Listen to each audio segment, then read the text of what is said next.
Hi everybody, Shabbat Shalom. This is a very important Shabbat, Shabbat Shuvah. It's the Shabbat where we think about repentance, forgiveness, some of the big topics for this time of year for the people who mark the Jewish holidays, whether they're Jewish themselves or have Jewish family members.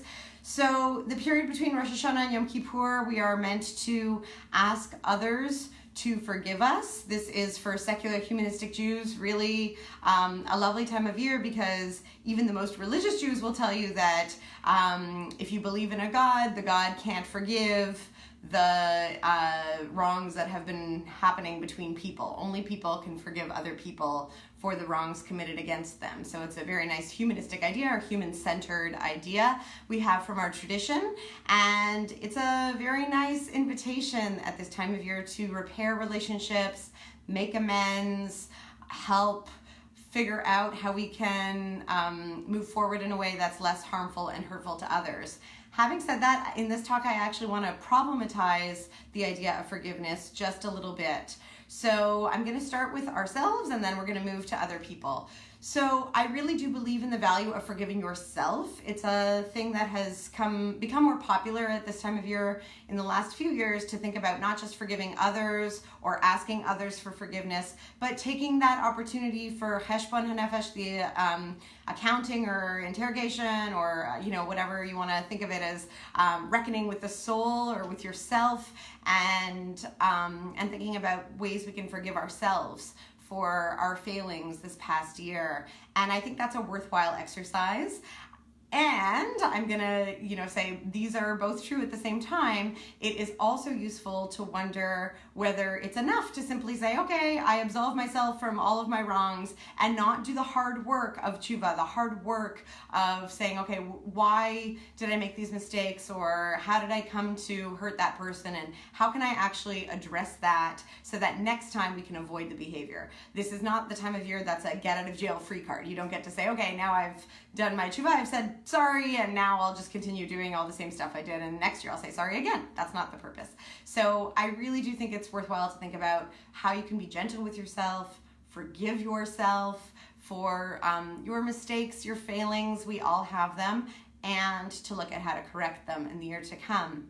Similarly, when we ask others for forgiveness, we have to do the work. I know a lot of people post on social media, sorry to all those I have hurt this year. I don't think so. That doesn't cut it. It's actually about writing that email or that letter, sitting down with that person, having the coffee, whatever it is, to say, I'm sorry for how I behaved or what I said. I'm sorry that things in our relationship haven't been what they could be, and let's move forward. It's about really taking responsibility and ownership over your part of it. Doesn't mean you're entirely at fault, but often it's just about saying, what can you take responsibility for here in this moment, and work towards repairing the relationship from there. Many of us tend to be blamers. I'm guilty of this myself. I'm always looking for what that person could have done differently, or how I was wronged. And it is really much better for forgiveness, and much better for repairing the relationship if we can.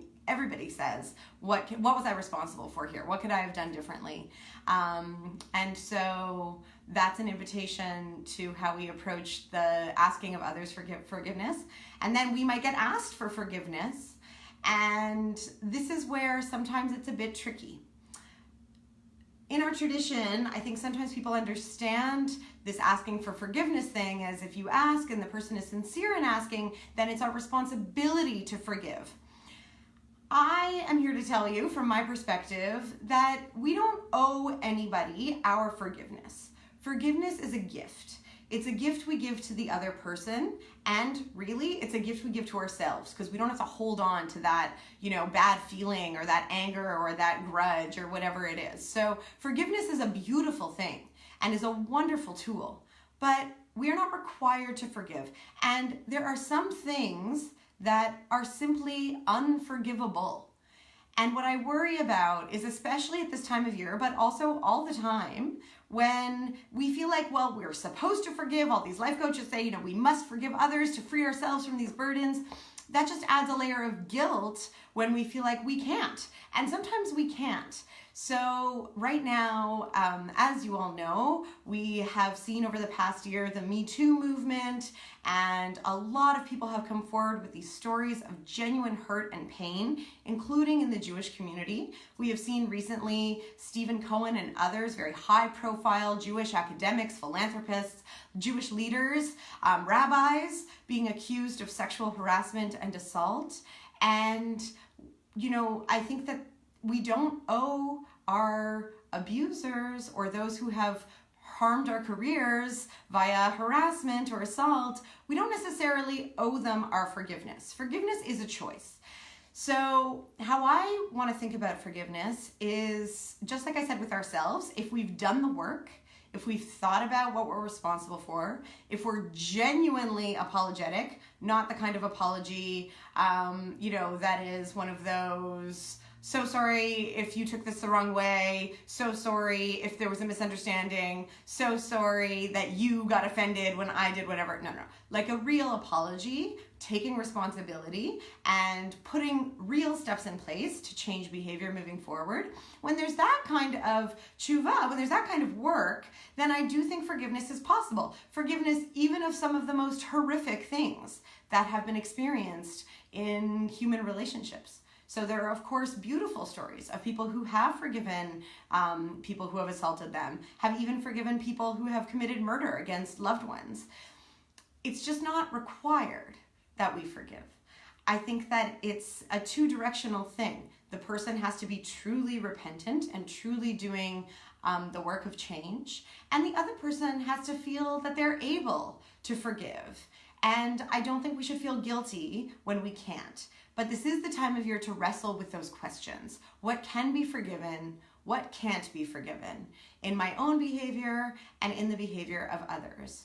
So as we're doing this very hard work this Shabbat and through this period, I want you to ask yourself some of those big questions. I think this is a good year to have big questions. There are big questions going through my mind, and I want to bring some of those to you. So secularsynagogue.com is up and running. We have an active Facebook group, people who are saying hello to each other, making interesting connections and getting to know one another in the group. This Sunday, we are doing a live just for people in secularsynagogue.com who have already registered for either the month or the year, and we're going to be talking about our big questions for the year. So I hope you're there for that.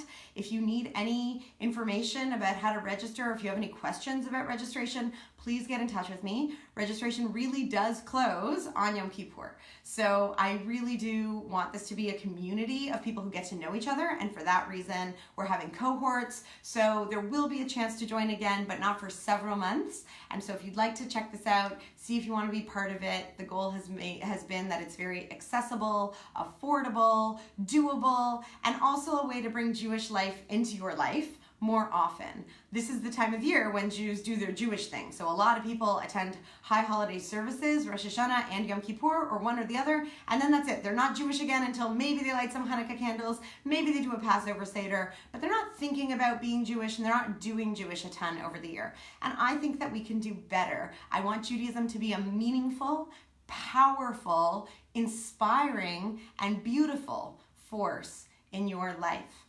One of the questions I've been asked is it okay for non-Jews to join? And the answer is yes. I framed it as Jews or people who are interested in Judaism, like hanging out with Jews and want to learn more about it. So we do have some people who aren't Jewish, but maybe whose partners are, or even some people who are just really interested in Jewish wisdom who have decided to become part of it, and everybody is welcome. This is meant to be truly inclusive, truly welcoming. Whatever you're bringing to this community, I want it to be a place that feels like a home for you. So this is my last Shabbat Live for a while in the general Facebook world. These are going to be moving into the Secular Synagogue group exclusively. I'll check in every now and then, say hello, please stay in touch with me. I hope you really are having an awesome period of the Days of Awe. I keep saying make it the Days of Awesome for you. Do something every day that grounds you, that inspires you, that brings you to your highest self. And I wish you a wonderful, meaningful Yom Kippur, and I'll talk to you soon. Bye. Shabbat Shalom.